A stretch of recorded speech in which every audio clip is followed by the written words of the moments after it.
Hello students, welcome to my channel online study with new style. আজ আমি আমার এই ভিডিওর মাধ্যমে তোমরা যারা এবছরে অর্থাৎ 2024 সালে একাদশ শ্রেণীর প্রথম সেমিস্টার পরীক্ষা দিচ্ছ এবং একাদশ শ্রেণীর সাবজেক্ট কম্বিনেশন হিসেবে পুষ্টিবিজ্ঞান বা নিউট্রিশন বিষয়টিকে রেখেছো, তাদের জন্য তোমাদের একাদশ শ্রেণী প্রথম সেমিস্টার পরীক্ষার পুষ্টিবিজ্ঞানে সম্পূর্ণ সিলেবাস অনুযায়ী প্রথম সেমিস্টার পরীক্ষার জন্য নোট নিয়ে উপস্থিত হয়েছি আমার এই চ্যানেলে। যে নোটটি পড়লে আশা করছি তোমরা যে স্কুলে পড়ো না কেন তারা লাভবান হবে।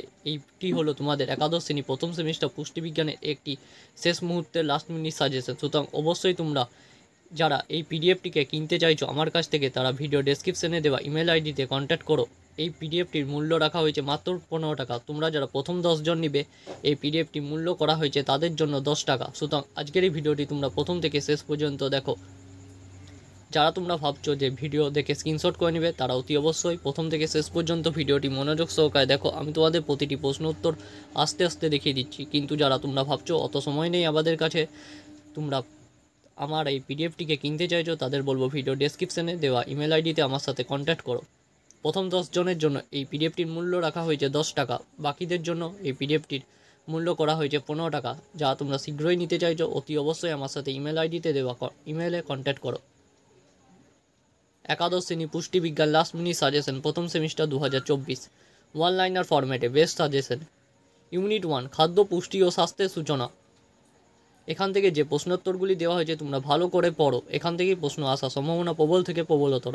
প্রথম প্রশ্ন, পুষ্টির পর্যায়কে ভাগ করা যায়। সঠিক উত্তর 5 ভাগে ভাগ করা যায়। জাঙ্ক ফুডে অতিরিক্ত পরিমাণে থাকে ক্যালোরি। একটি শক্তি প্রদায় খাদ্য হলো ফ্যাট।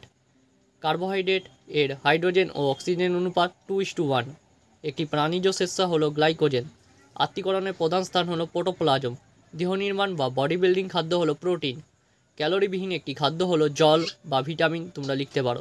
জ্বালানি খাদ্য হলো শর্করা ও স্নেহ পদার্থ। দেহ সংরক্ষক খাদ্য বলা হয় কার্বোহাইড্রেট ও স্নেহ পদার্থকে। পাকা ফলে যে শর্করা বেশি থাকে তাকে বলা হয় ফ্রুক্টোজ। খাদ্যবস্তুর অপাচ্য অংশকে বের করার পদ্ধতিকে বলা হয় বহিষ্করণ। সুষম খাদ্যে শর্করা, প্রোটিন ও স্নেহ পদার্থ অনুপাত 7:1:2। খাদ্য আগে থেকে কিছুটা তৈরি করা আছে, বাকিটা তৈরি করতে হবে, সেই সমস্ত খাদ্যকে বলা হয় ফাস্ট ফুড। মধুমেহ রোগটির কারণ হলো শর্করা বিপাক। ল্যাক্টো ভেজিটেরিয়ান এরা গ্রহণ করে দুধ ও নিরামিষ খাদ্য। ভেগান এরা গ্রহণ করে সম্পূর্ণ নিরামিষ জাতীয় খাদ্য। ওভো ভেজিটেরিয়ান এরা গ্রহণ করে ডিম ও নিরামিষ জাতীয় খাদ্য। ল্যাক্টো ওভো ভেজিটেরিয়ান এরা গ্রহণ করে দুধ, ডিম ও নিরামিষ জাতীয় খাদ্য। ঠোঁটের কোণে ঘা যা নামে পরিচিত চেলোসিস। জিভে ঘা যে পুষ্টি উপাদানের অভাবে হয় তা হলো ভিটামিন। প্রতিটি প্রশ্ন তো খুবই গুরুত্বপূর্ণ। ফিতে দিয়ে এমইউএসি পরিমাপে লাল অংশের দৈর্ঘ্য হলো, দেখো উত্তরটি করা আছে হাইলাইটেড।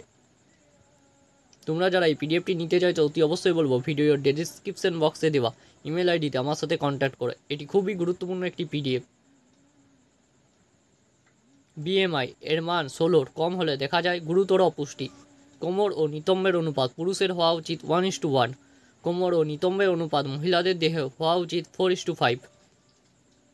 হ্যাঙ্গিং ব্যালেন্স ব্যবহৃত হয় ওজন নির্ণয়ে। পিপি ফ্যাক্টর বলা হয় ভিটামিন B3কে। ইউনিট 1 গেল এটি। এবার আসছে ইউনিট 2। দেখো পুষ্টিতে বৃহদাকার যৌগের গুরুত্ব, খুব গুরুত্বপূর্ণ অধ্যায় এটি। যে সমস্ত প্রশ্নগুলিকে এখানে রাখা হয়েছে তারা ভালো করে করো তোমরা সকলে। আমি তোমাদের আস্তে আস্তে প্রতিটি প্রশ্নোত্তর দেখিয়ে দিচ্ছি। কিন্তু যারা তোমরা ভাবছো আমরা পিডিএফটিকে কিনবো, তারা অবশ্যই ভিডিও ডেসক্রিপশনে দেওয়া ইমেল আইডিতে আমার সাথে কন্ট্যাক্ট করো। প্রথম 10 জনের জন্য পিডিএফটি মূল্য রাখা হয়েছে 10 টাকা।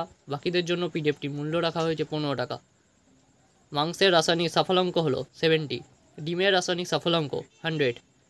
একজন নিরামিষাশী পুরুষের প্রোটিনের RD এর মান 60। ফ্যাটি অ্যাসিডের সরল রাসায়নিক গঠন হলো, দেখো যেসব ফ্যাটি অ্যাসিড C+C থাকে না তাদেরকে বলে সম্পৃক্ত ফ্যাটি অ্যাসিড। যে অঙ্গে লাইপো অ্যামাইনো অ্যাসিড বেশি পরিমাণে পাওয়া যায় মস্তিষ্ক।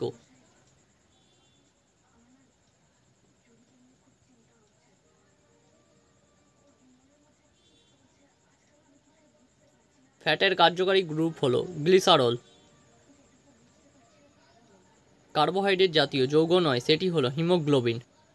পলিহাইড্রিক অ্যালকোহলের উদাহরণ হল গ্লিসারল। খুব গুরুত্বপূর্ণ প্রশ্নগুলিকে রাখা হয়েছে।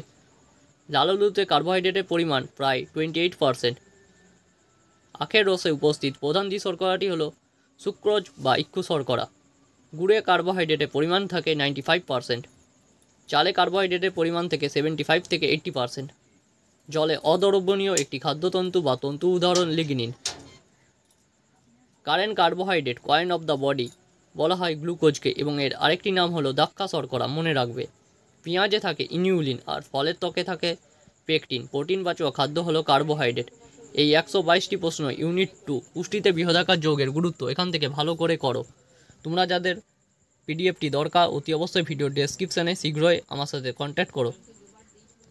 আজ এতটাই, পরদিন দেখা হবে অন্য একটি নতুন ভিডিওতে।